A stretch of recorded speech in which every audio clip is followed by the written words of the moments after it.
नक्कीच सुषमाजी, थोडंसं थांबवते. आणखी एक महत्त्वाची बातमी. तामिळनाडूमध्ये इंडिया आघाडीला 35 जागा मिळतील असा अंदाज या पोलमध्ये व्यक्त करण्यात आलेला आहे. तामिळनाडूमध्ये एनडीएला 4 जागा मिळतील हा अंदाज आहे. तामिळनाडूमध्ये सगळ्यात महत्त्वाचा फॅक्टर आणि भाजपचा फायर ब्रँड चेहरा अण्णामलाई यांचा महत्त्वाचा रोल म्हणावा लागेल. असं झालं तर तामिळनाडूमध्ये इंडिया आघाडीला 35 जागा मिळतात. अण्णामलाई हे बरेच चर्चित उमेदवार होते, भाजपचे नेते आहेत.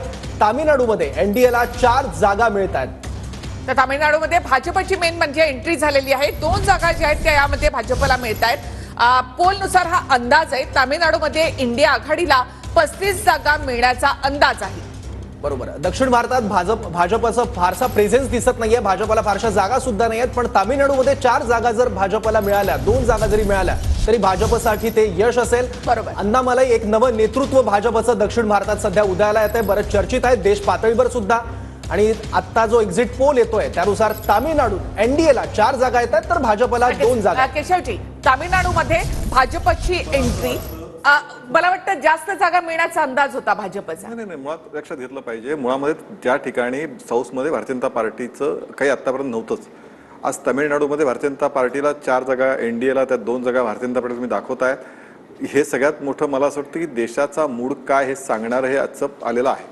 इथला बीड दोन्ही जे आत्ता आपण बघितले, पहिलं बीड असेल किंवा आता तामिळनाडू असेल, मला हे मान्य आहे हा एक्झिट पोल आहे. पण शेवटी जो आमचा जो फीडबॅक आहे, आमच्या ज्या पद्धतीने निकाल आम्ही जो चर्चा केली, आमच्याकडे ज्याला आम्ही पन्ना प्रमुख म्हणतो त्याच्याकडून आम्ही जो फीडबॅक घेत असतो, जो रिअलिस्टिक असतो, कशा पद्धतीने मतदान झालं त्यात सगळ्याचा अंदाज घेता आम्हाला हा अंदाज होताच की देशभर मोदीजींबद्दल प्रचंड मोठी लाट आहे. डायरेक्ट मी सुरुवातीला म्हणून ते वाक्य बोललो होतो की निवडणूक मोदीजी आणि जनता ह्याच्या मधली निवडणूक आहे आणि त्याचं प्रत्यंतर आता येत आहे. तामिळनाडूच्या ह्याच्यामध्ये तुम्हाला सुरुवातीला 4 जागा दिसत आहेत आणि जर तामिळनाडू 4 जागा दिसत असतील इंडियाला तर बाकी सर्व ठिकाणी नक्कीच तिथं यश मिळणार आहे. पण अर्थात हा एक्झिट पोल त्याचा सन्मान करतो एवढंच मी या ठिकाणी म्हणू शकतो.